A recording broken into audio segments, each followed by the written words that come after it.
Ayan mga kababayan, dito naman tayo ngayon sa ibabaw nitong Dilpan Bridge at nakikita ninyo sa bandang kanan, ayan yung binundominium.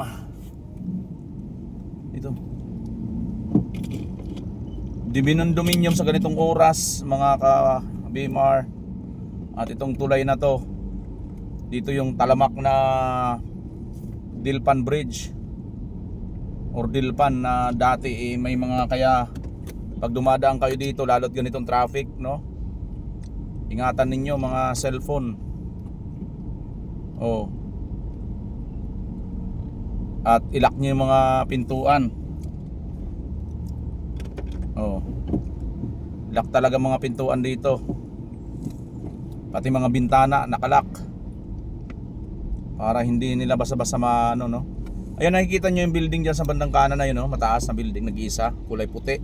Binundominium 1. Kaya Binundominium 1 kasi mayroon yan kasunod, katabi niyan Binundominium 2. At excited na tayo dahil dyan sa tuktok na yan, ayan, no? Sa taas na yan, makikita ninyo katabi natin si Isko Moreno noong 2022. Plano niya kung siyang nanalo ng presidente noon. Itong paligid dito, marami pa kasi itong mga squatter dito, guys, no? Itong ayan, nakikita nyo sa may bandang kanan na yan, napakarami dyan mga squatter. Katunayan yung nandyan ngayon sa Binundominium 1 na yan, nakatira lang sila sa center island ng mga kalsada dyan, or nandyan sila sa mga tabi ng kalsada.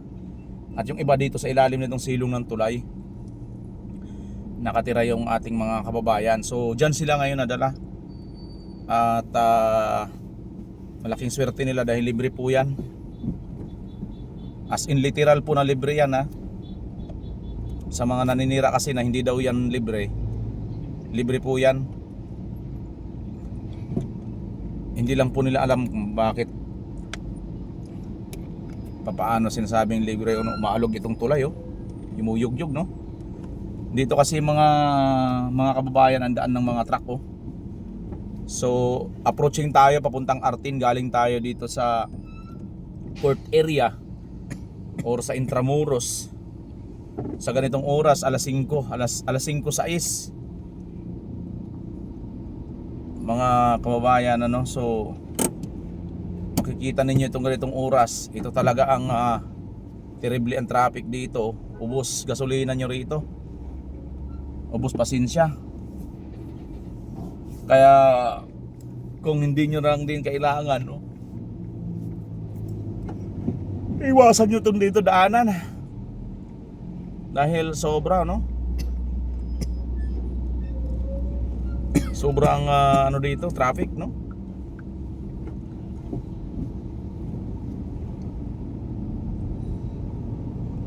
Kasi yung mga truck na yan, dito yan papunta sa pier.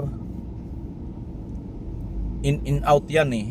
Papasok, kukuha ng mga kalakal, lalabas, may laman na, no. So talagang andito lahat. Kaya lalo nitong mga araw ng Martes, yan, matindi ang traffic dito. Nag-blur.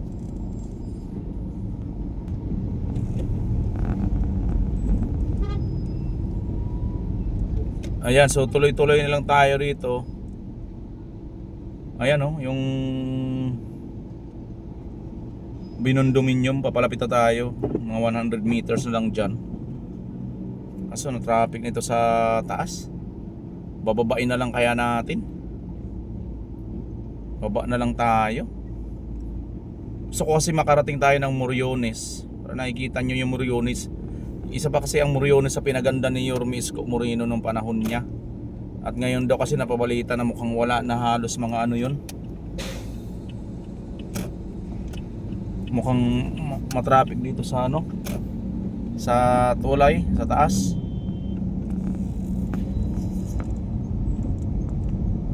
Ayan, kita nyo itong mga ano yan, oh, dami, oh. Ang daming squatter dito sa ilalim nitong tulay, oh. Ay, itong ibabaw nitong tulay. Dami. So Ito po ang Dilpan guys, na dito may mga talagang may mga umakyat dito. May mga umakyat dito, mga snatcher. Ay, mukhang ginagawa mga kababayan, no? Ginagawa. Ayan, no? Dito na lang tayo sa baba. Ginagawa kasi yan dyan, no? Ito yung ano eh. Ito yung evacuation center, oh. Na ngayon, yan yung Dilpan, ang alam ko, Dilpan Evacuation Center. Ayan ang mga kababayan natin, yung iba dyan, mga nasunugan, yung mga binaha, dito nagpupuntahan. Ayan. At ang iba yata dyan mga kababayan, yung mga homeless. May mga napapanood tayo, yung mga homeless. Nako, ito na tayo, mukhang mabigat ang traffic dun sa taas. Bukod sa nire-repair itong Dilpan Bridge, mukhang labasan ngayon ng mga truck, oh. Kita nyo naman kahit nandito tayo sa baba at dun sa taas, andun yung mga truck, no? So ito yung evacuation center na sinasabi nila, na mukhang may mga ano dyan noon, napabayaan daw yung ibang mga ni-rescue. Mukhang hindi maganda ang kalagayan dyan noon. So makikita niyo balang araw pag si Isko Moreno na ang maupo, at sa tingin ko lahat ng mga issue dito ay pipiliting tugunan ni Yorme Isko Moreno. Gusto ko po sana pumunta tayo doon sa kapila, pero susubukan natin. So hindi muna tayo nag ano doon sa ibabaw nitong, dito tayo, pasok tayo dito sa Saragosa. Subukan natin sa Saragosa tayo daan. Dilpan. Ano yun? Ito one way ito kung tutuusin, eh, oh. One way ito, itong dinadaanan natin, wala dapat papasok dito. Kaya lang syempre, alam mo ang Pilipino, hanggat kayang makalusot, lulusot, di ba?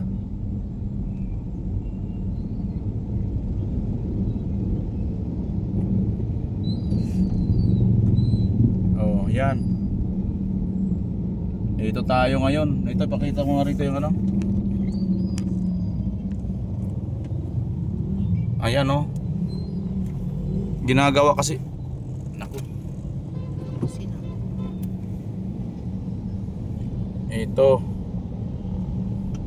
Ito tayo guys. Napunta tayo dito sa anong street ito, sa Dilpan Street na tayo ngayon. May tambak ng basura, oh. May nakita nyo yan guys, ang tambak ng basura dito sa Dilpan, malapit dito sa harapan itong ospital ng Gat Andres Bonifacio Medical ano? Ayun, oh.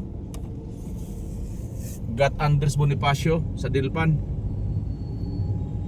Doon sa harapan nila malapit, may tambak ng basura, ang aga-aga. Dapat sana isa pa yan sa ano, no? Isa pa yan sa problema natin sa sistema ng pangulikta ng basura. Sana lang, no, ang koleksyon ng basura sa gabi lang. Umpisa siguro mga 9 or 10 ng gabi ang umpisa, hanggang alas 4 na madaling araw. Yun sana ang pangulikta. Sa ngayon ba kayo dyan? Suggest nga kayo mga kawayan, para hindi lang tayo rito sinasabi or masasabi na parang mema lang. Ito guys, oh, ito Dilpan, Saragosa.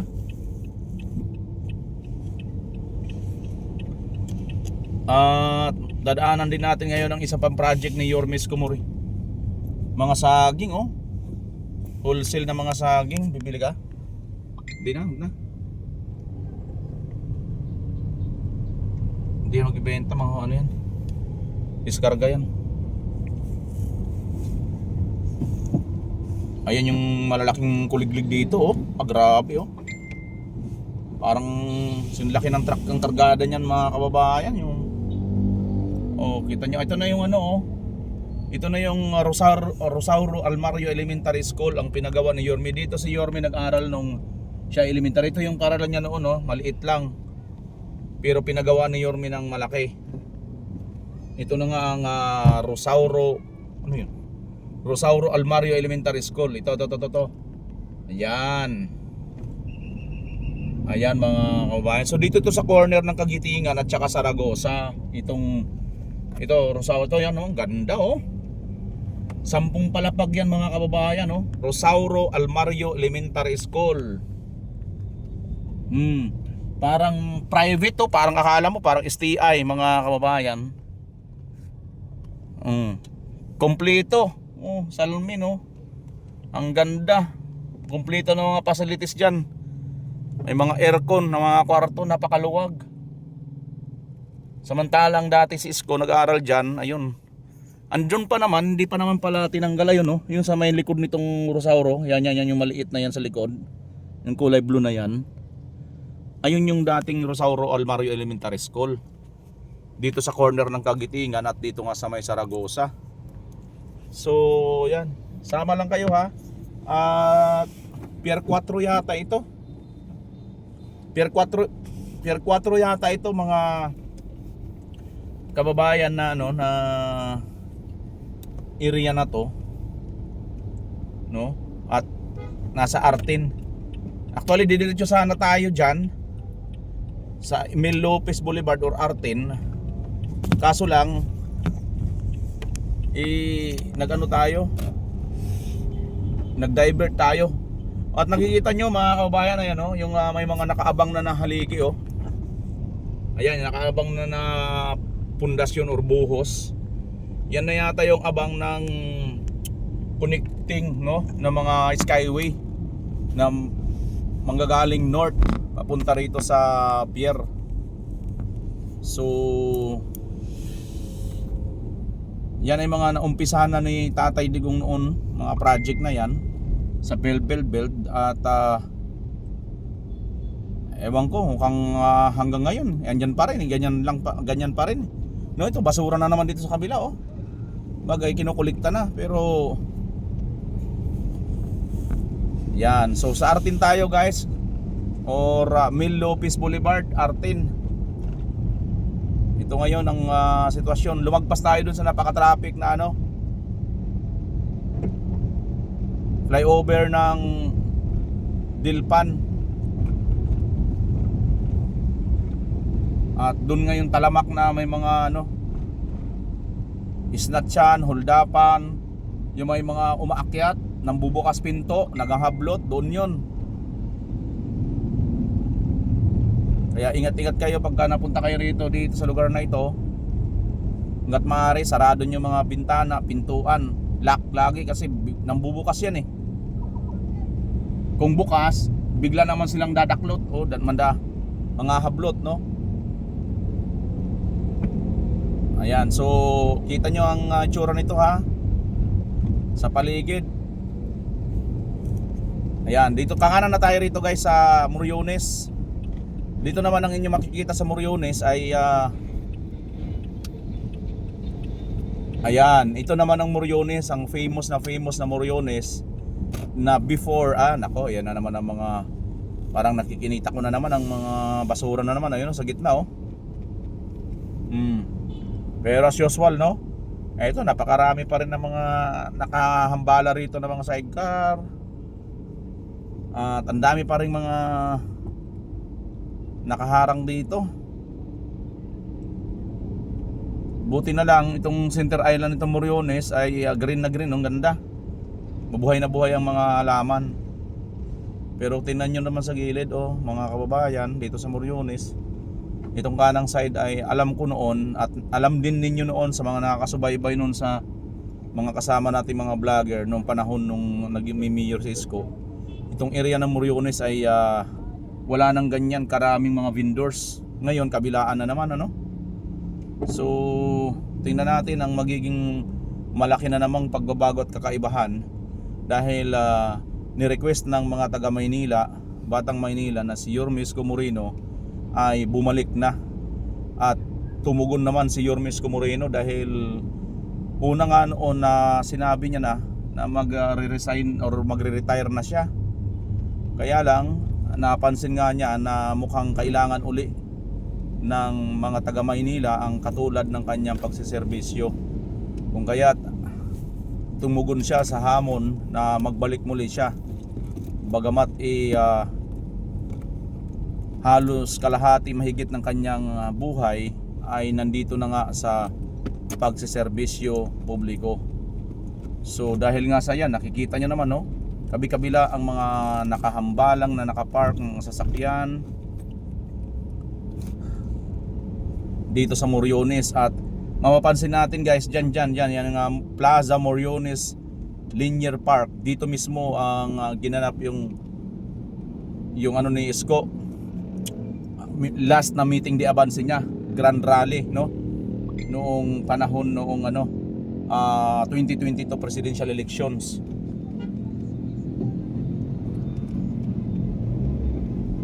Kasi dito talaga, taga rito talaga si Yorme Isko sa lugar na ito. At yan, nakikita nyo yan, yung Plaza Moriones Linear Park ay may ang dami dyan mga linagay ni Isko. May mga fountain ang gaganda. Ngayon wala na, ayan, no? Ayan na guys, wala na kayo nakikitang fountain dito. Mayroon pang fountain pero hindi na gumagana, mukhang lumot na. Ayan, pansin itong bandang kaliwa, may mga ilaw ito magaganda. Ngayon mukhang wala na halos. So, kasi medyo madilim na dati, ayun, oh. Mahina na yung mga ilaw, oh. Parang ilan na lang. Oh. Naku, dati kung napanood ninyo yan dati sa mga vlog namin, ang ganda-ganda nito. Talagang park na park ito rito. Pero before si Isko, naku, napakadugyot. Lahat ng klase ng amoy, pasintabi sa mga kumakain, nandito na lahat sa area na ito. Pero si Yorme Isko Moreno lang namalasakit. Napakarami rito mga batang hamog, adik. Lahat, nandito sa lahat sa lugar na ito. Nandito na lahat, ginawa nilang kubita itong area na to. Ang dami ditong mga nagaganap na hindi magandang gawain. Ayan, sa area na ito mga kababayan, sa lugar ng Moriones. Okay? Moriones na tayo. Sige. At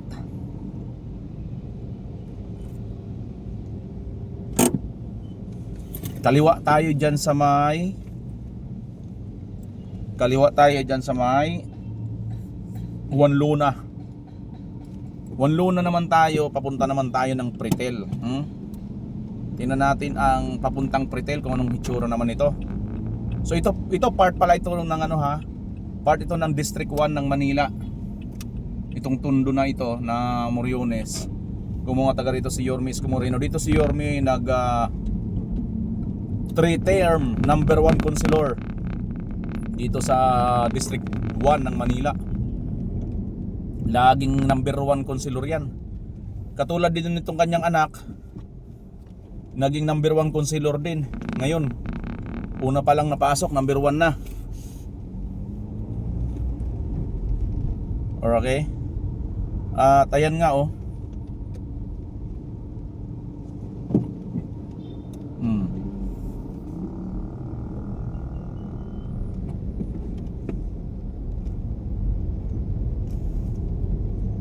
Juan Luna na tayo sa oras na alas 5:22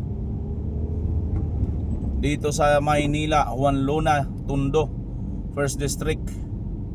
Ang congressman dito ay si Congressman Ernix Junicio.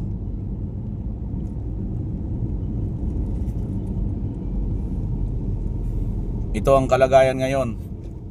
At siguro makikita ninyo, no, nung panahon ni Yorme Isko Moreno, itong paligid na ito, wala na kayo halos nakikita mga ganyang mga basura ng kalat. Tingnan nyo, kabi-kabila na ang mga kalat ng basura ngayon. At mga nakahambalang sa daan, sa mga sidewalk, Puno na naman ang mga nakaharang. Ayan. Kaya siguro hindi masisisi ang taong bayan na hilingin talaga na si Isko bumalik na or ibalik na. Kasi ito sana itong si Mayura pinagpatuloy lang niya yung ginawa ni Isko noon, baka hindi siya matatalo ni Isko.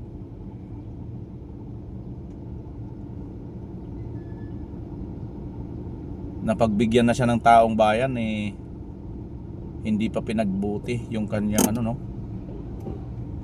kanilang panunungkulan. Sayang lang dahil kung hindi dahil sa tulong ni Isko Moreno nung panahon ng kampanya ay hindi matutupad ang pangarap nila na ayon nga doon sa tayo rin naman na interview natin yan si Mayura. Ay ang kauna-unahang vlogger na naka-interview niyan kay Mayura nung hindi pa siya na officially talagang nakaupo na pala, tama, officially niya na palang primero niyang Lunes yata yun nang ma-interview natin na siya ang kauna-unahang mayor na babae at lakuna na naging mayor sa Maynila. Ngayon, sabi pa nga niya nasabi ko, matatandaan na yun, nandiyan pa naman yan sa aking mga video. Kaya lang medyo matagal na yun, 2022 pa yun Alam ko July yun malapit na. July yun First din niya yata yun na interview natin, na ambush interview natin after ng flag ceremony yun So ayan na, nakikita ninyo mga kababayan, itong area na ito, nagmula tayo doon sa tulay ng Dilpan galing Intramuros or port area hanggang dito, umabot na tayo ng 22 minutes. Napakalapit lang ito, mga siguro 3 to 4 kilometers pa lang tayo, pero ganyan tagal. Halos magkakalahating oras na tayo. Andito pa lang tayo sa kalalagpas lang natin ng Moriones, malayo pa tayo sa Pretil. Yan po ang matindi dito dahil ito na ang oras na matraffic, labasan na ng lahat.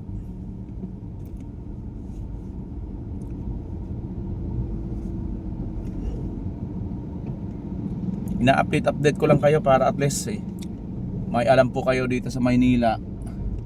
Aktual ninyong nakikita mga kababayan. Habang tumatakbo tayo nabibigay ko sa inyo yung mga informasyon sa aktual na nagaganap ngayon. So nakakapamasyal na kayo, time to time mayroon pa tayong naibibigay sa inyo na mga history.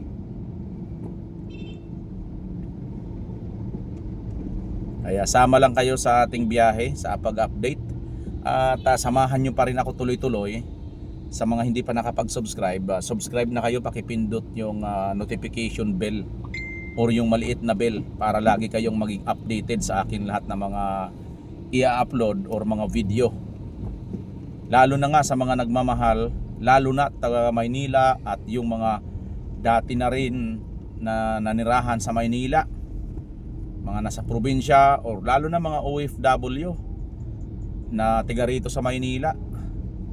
Once upon a time nanirahan isa man dito sa mga lugar sa Maynila, kung saan man parte ng Maynila, Maynila mismo kasi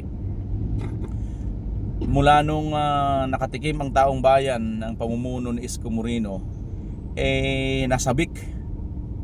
nasabik na muli, at katunayan nga landslide na naman ang pagbabalik ni Yorme Isko Moreno. Landslide ang kanyang pagkapanalo. Talagang ayan tingnan niyo mga kababayan, kaliwa sa kaliwa itim na mga bag. Ito Jose Corazon de Jesus Elementary School. Ito naman sa kanan guys, ayan basura din yan. Ganitong oras kaaga, ayan na ang basura nasa gitna ng kalsada. Oh. At yun namang isa, mukhang hindi naman basura. Mukhang mga buhangin naman, nakausli naman sa kalsada. Pero basura yung nandun kasunod yata, oh. Tapos tingin nyo guys, may takip lang na trapal, no? Pero mukhang basura.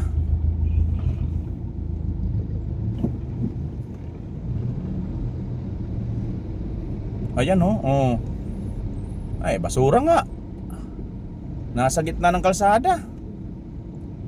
Tapos siya pa yung nagsisilbing ano, harang doon sa isang nakapark na sasakyan.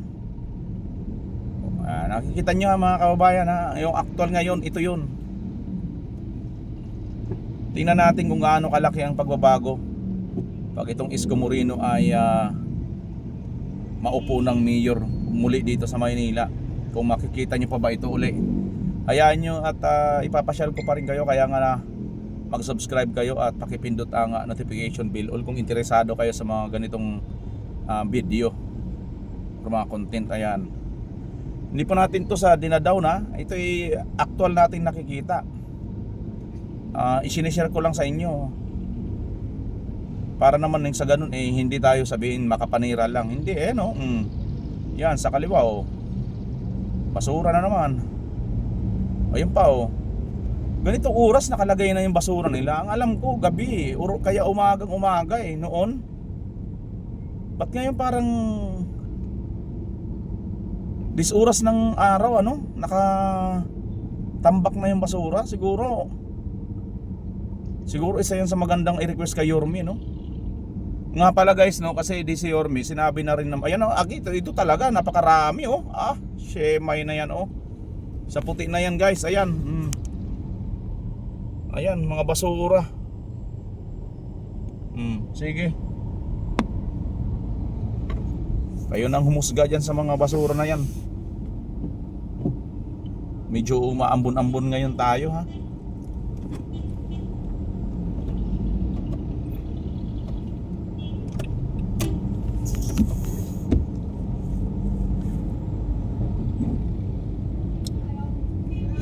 Ayan oh.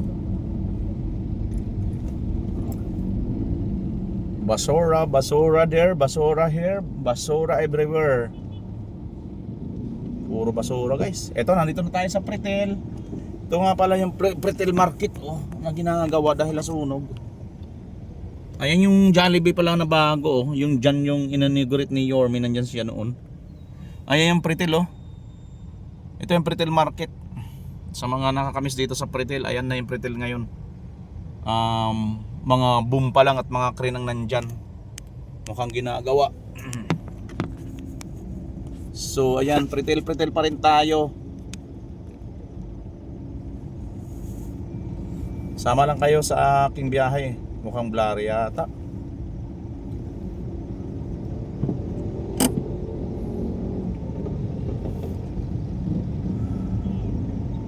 Pretel tayo guys, Pretel.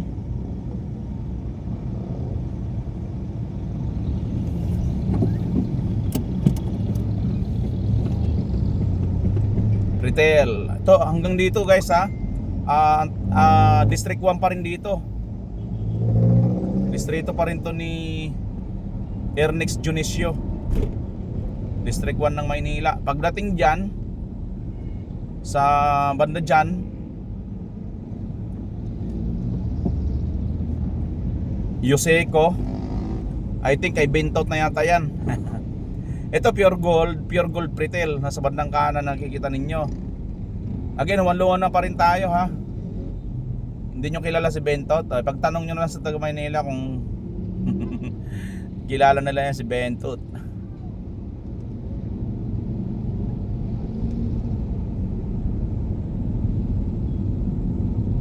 Ayan, ilang minuto na ba tayo? Bumibiyahe 29 minutes na tayo. Nandito pa lang tayo sa Pretel. Kalalagpas lang natin ng Pretel Market na sira na ngayon ay ginagawa. Ayun, ang dami talagang basura oh. Napansin nyo guys, kaliwat kanan ng mga nakikita ninyong basura, no? May makikita kayo sa kaliwa, may makikita kayo sa kanan.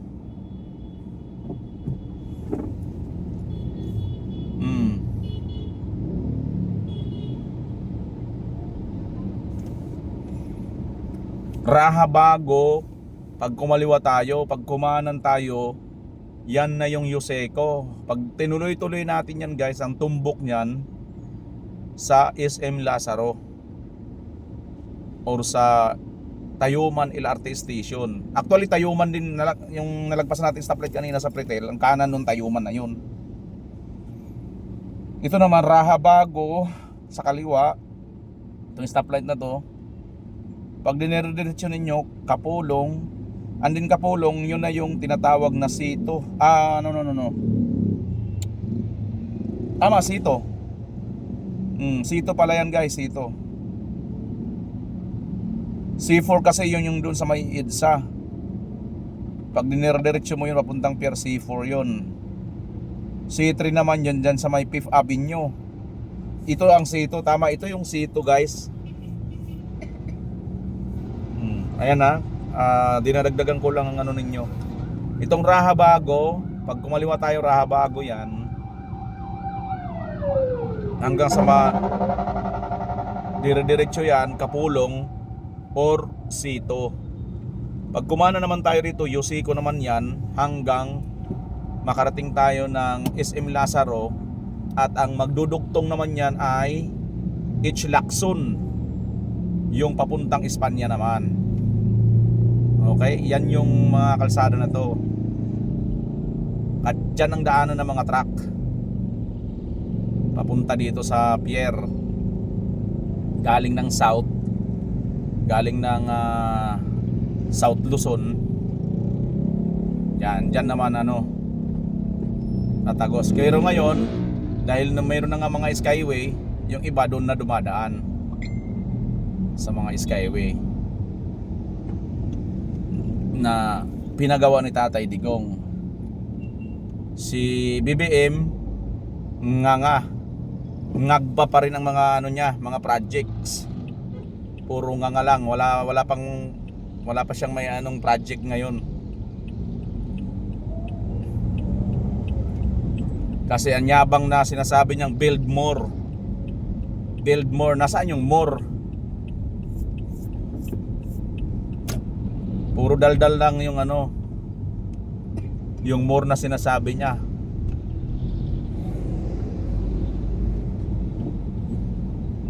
Teka, nagsisinyas yata. Paabanti tayo. Pinapaabanti ba?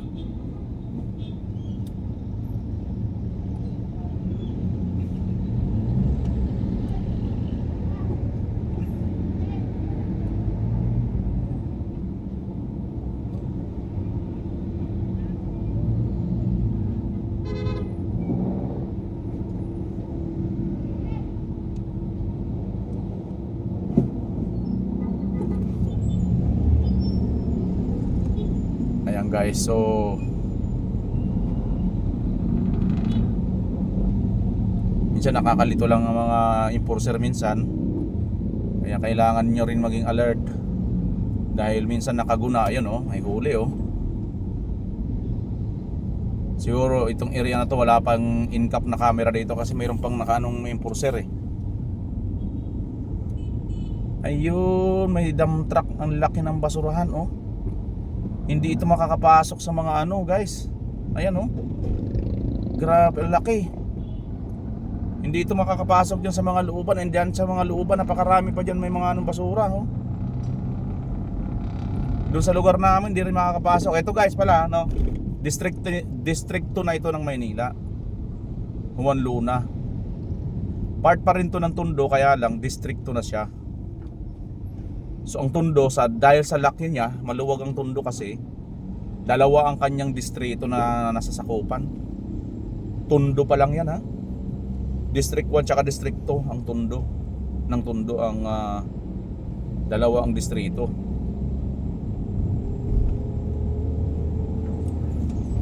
Ito yun naman ang kung tawagin Gagalangin.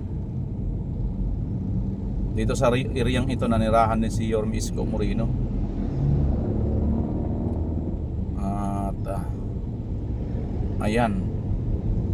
Ayan, medyo maluwag-luwag pa ngayon. Wala pang hindi pa naglalabasan yung mga high school dyan. Naku, pag naglabasan yung mga estudyante dyan, ako po. Kaya dagdag ko pang sa inyo mga kababayan itong Juan Luna, huwag kayo basta-basta dadaan dito kung hindi nyo naman din kailangan ng alas 12 ng tanghali hanggang alauna. Iwasan nyo ito. Alas 6, alas 7, iwasan nyo rin ito. Pag may araw ng pasukan, alas 6, alas 7 ng gabi, iwas kayo dito dahil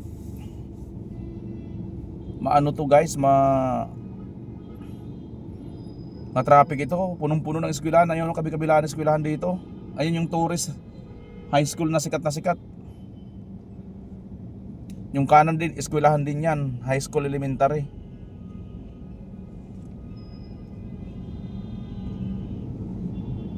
So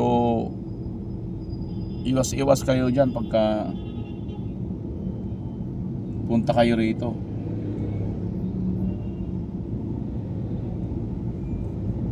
Dyan sa mga oras na ganyan, ha? Okay. Tuloy-tuloy lang tayo, ilang minuto na tayo. 30 plus na yata tayo, no? Nanggaling lang tayo dun sa ano, ha? Ito hindi ko na kinakat. Wala nang edit yan.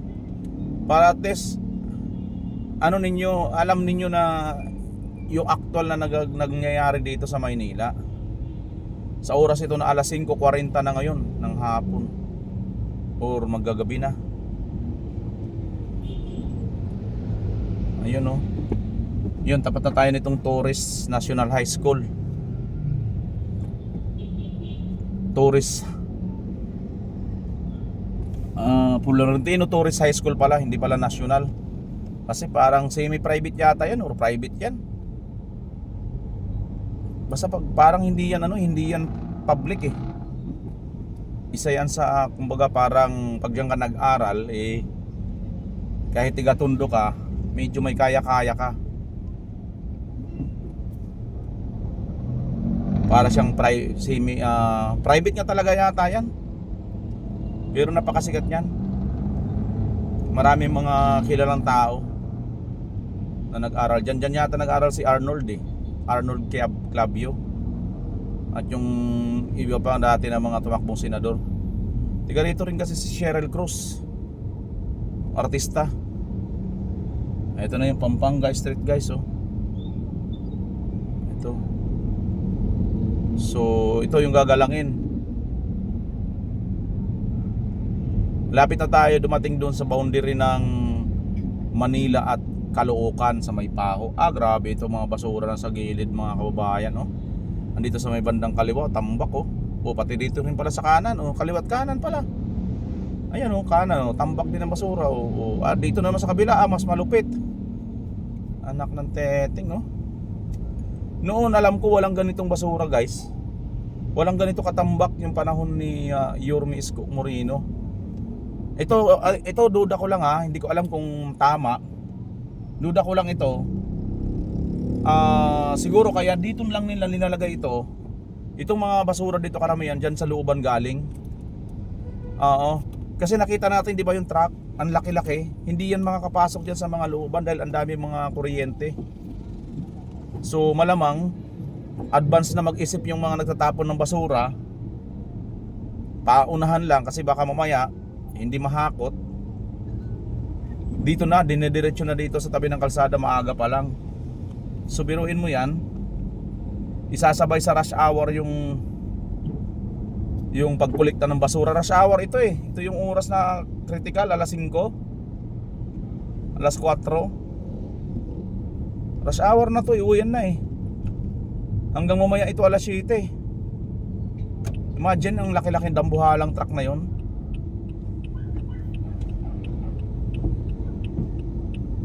Dadaan dito. Ayan, dyan, banda dyan guys, sa dulo na yan. Ayan, may McDo doon.